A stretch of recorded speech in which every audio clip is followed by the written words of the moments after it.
Hi, and welcome to the Heart of a Perfectionist podcast. I'm your host, Tegan Thompson.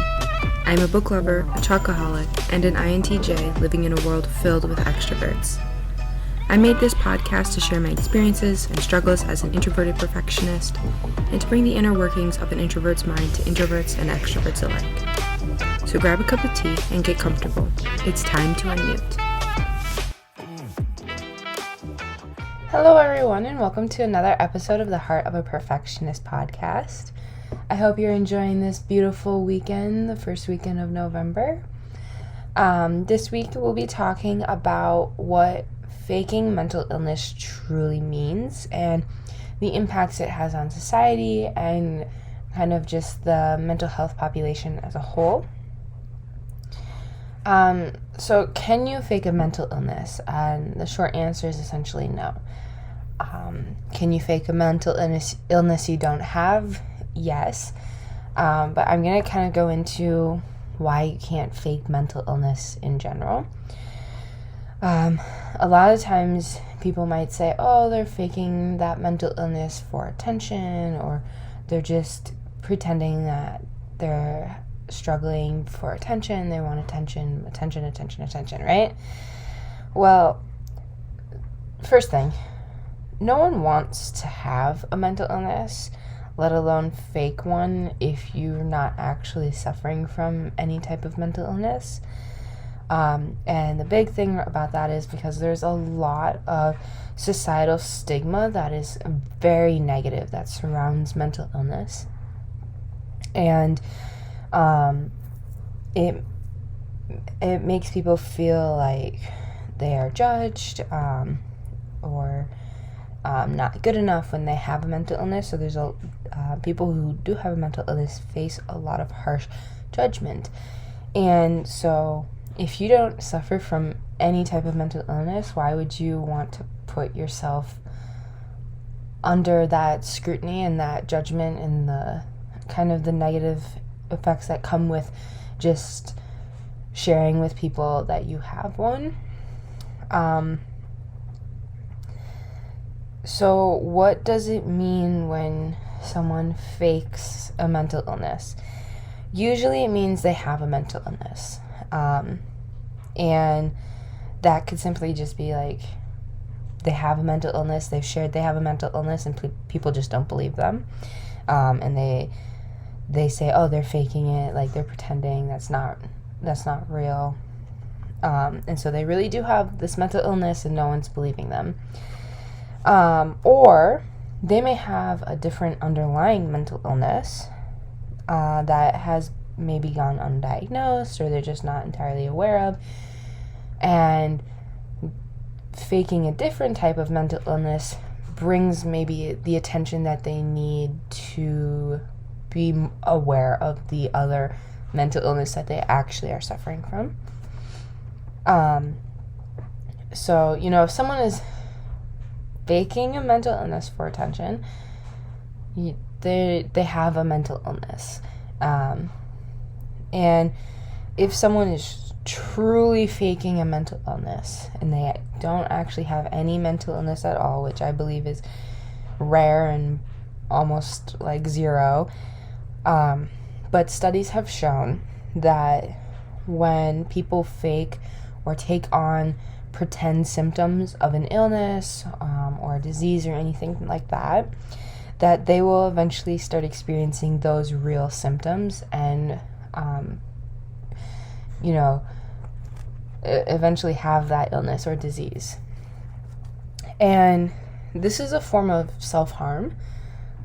Putting yourself through a pretend injury to eventually become ill is a form of self-harm. And self-harm is a form of mental illness. So even if they don't currently have a mental illness and they're pretending they do, and then they take on the actual symptoms of it, it's self-harm to themselves, and that is mental illness. So, I know that a lot of people want to say, oh, that person's just pretending that they have depression or anxiety or something. for attention. They just want attention on them. But usually that's not the case. And when people say they are suffering from a mental illness, you should believe them, because more than likely they really are suffering from mental illness, and figuring out maybe if is a different mental illness than what they're faking is more likely than them actually not having a mental illness. So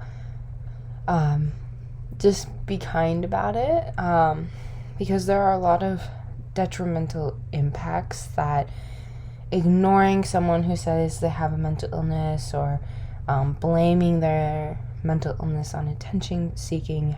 Like, there's a lot of mental impacts that it can have on a person.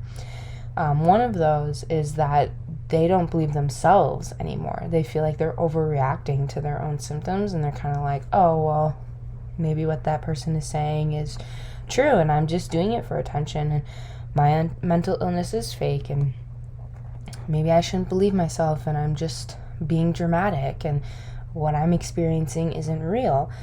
And really big problem with that is those people then don't seek for help or seek treatment, and they don't get the support they need, and their mental illness is just going to get worse, and they're not going to blame it on recognizing that they have a mental illness, but rather they're going to think there's something wrong with them, that they aren't good enough and stuff like that, and that's actually just going to make it even more and more worse. And so, it's really important to be aware and to acknowledge that people do have mental illnesses, and that when people are sharing it, they're not usually asking for attention, but that they just want you to recognize it with them and be supportive. Or maybe they want to bring awareness to their situation so that other people don't go through it. Because another detrimental impact is that people often suffer in silence with mental illness. A lot of the time when people aren't receptive to their story, and they're like, oh, they're just doing it for attention, or that's not real, or your symptoms are not severe, stuff like that, they will stop discussing their struggle that they have with mental illness, and they will kind of just try to deal with it on their own. And that's really, really hard for people, because you have no support. Trying to figure it out all on your own, you have no support for yourself.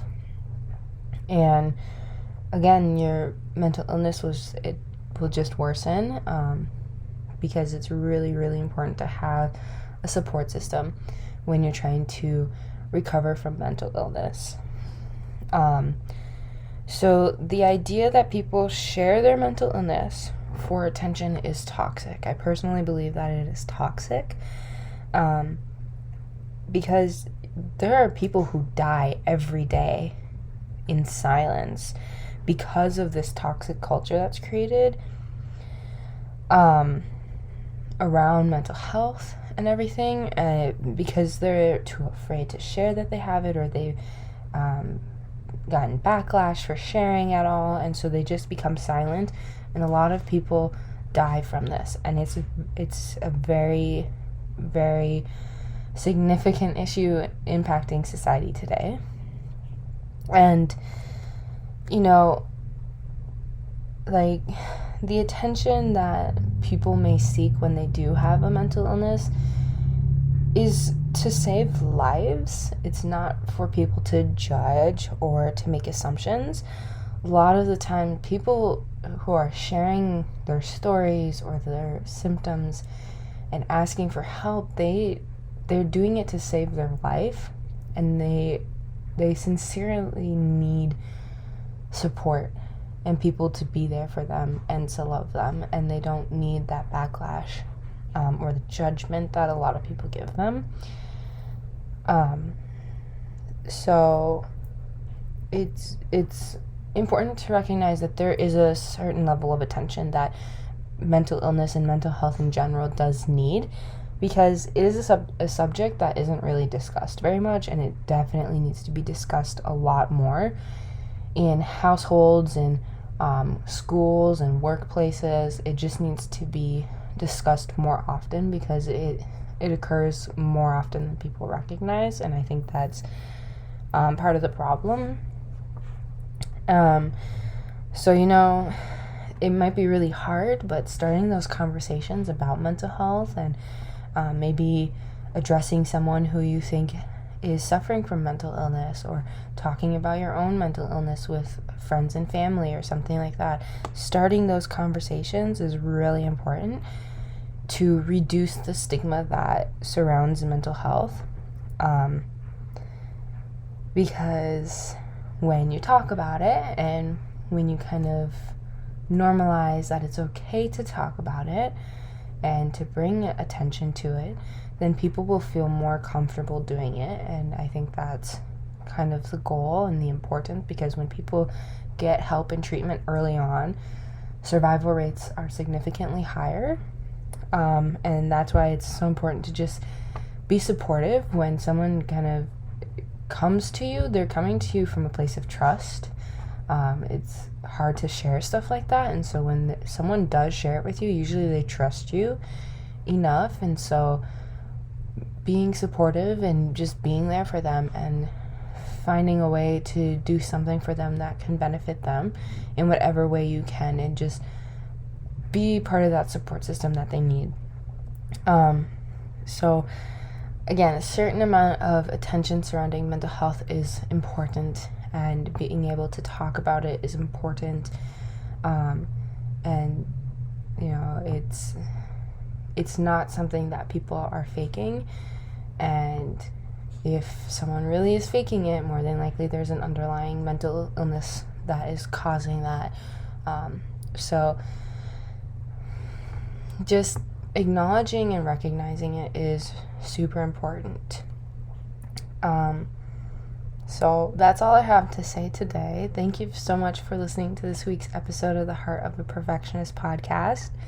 If you enjoyed this episode, or if you learned anything new, please go share it with a friend. And as always, have a good weekend, and I look forward to seeing you guys again next week on the Heart of a Perfectionist podcast.